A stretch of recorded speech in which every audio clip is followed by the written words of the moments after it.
I'm Kate, your chef aboard Slivochka. Today I'm going to show you one of my favorite recipes, a prawn risotto. This dish consists of 5 different sections, namely the risotto, the prawns that go on top, the Parmesan cream, the spicy seafood oil, and then the garnish and plating at the end. So the first section I'm going to start with is the seafood oil or butter. It's got a little bit of a spicy touch to it once we've finished seasoning it, but for now the base ingredients.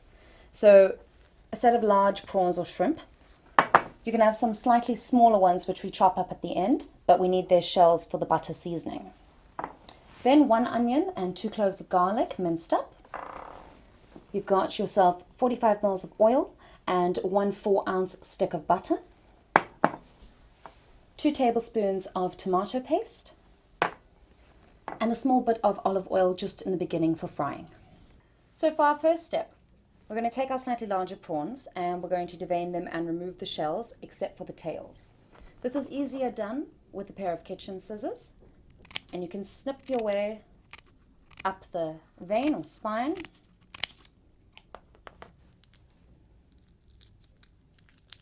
Peel back the shell, making sure that you leave on the tail for decoration on top of the risotto. We do this part now because we need the shells for the seafood oil. The shell you can pop back in, take a small paring knife, remove the vein, and discard. Next we add our prawn shells to the olive oil, give it a little stir. This is on a high heat until we get these shells nice and pink. You can add some cayenne and paprika. Don't be afraid here. You're going to keep stirring until all the oil has evaporated. Give it a small sprinkle of salt. Add your onions and garlic. Make sure it's on a low heat. Cover with a lid and sweat for 10 minutes.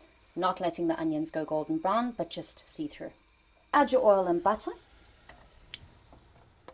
Then on a gentle heat, let this melt and absorb the color that we've created so far. You can see it simmering nicely. We're going to add our 2 tablespoons of tomato paste now.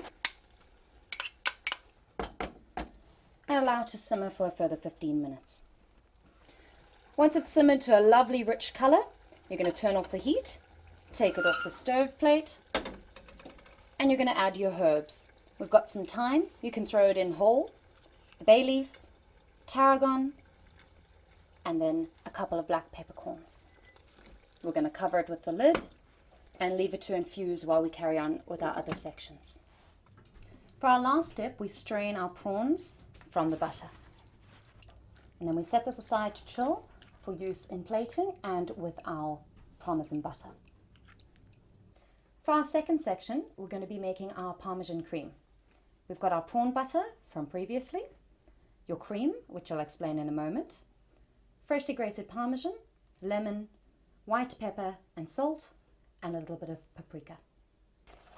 For your cream, I've already reduced mine. You're going to take 500 ml of heavy cream.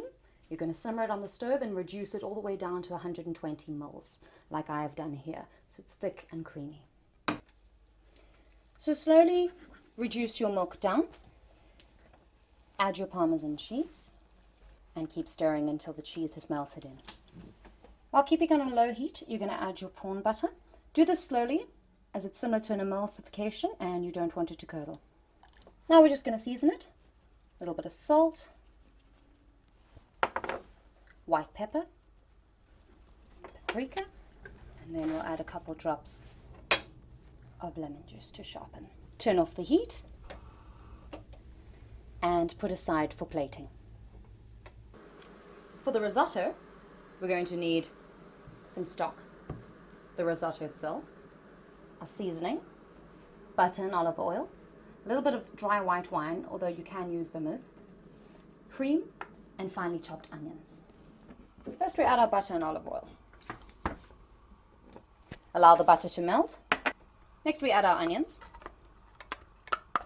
and lightly let them saute without changing color or goldening at all. Once it's sauteing nicely, add your risotto. This grain is delicate, but we don't want chalky, undercooked risotto.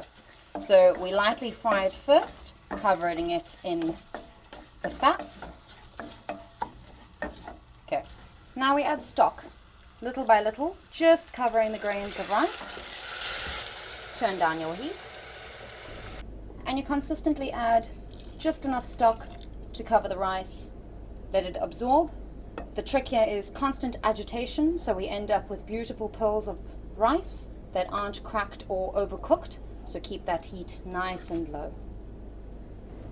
About midway, you can add your dry white wine. Treat this as you would your stock.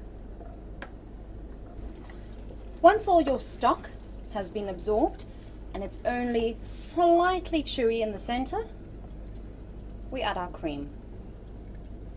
Stir this in and slowly finish off the cooking process. Our last steps are to add our Parmesan cheese and melt it in.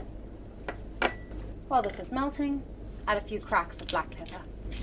And then this section is complete. For your prawns on top of the risotto, heat up some olive oil, put some chili and garlic into the pan, and toss your large prawns into it.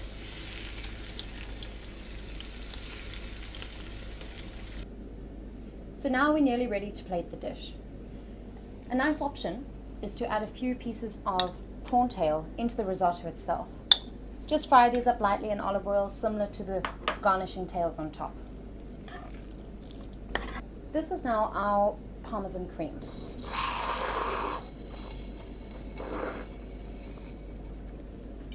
Now to plate. Put your risotto in the center.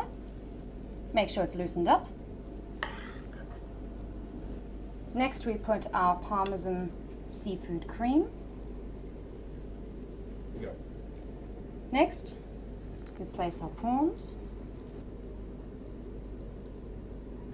Garnish with a few pieces of corn and concussed tomatoes.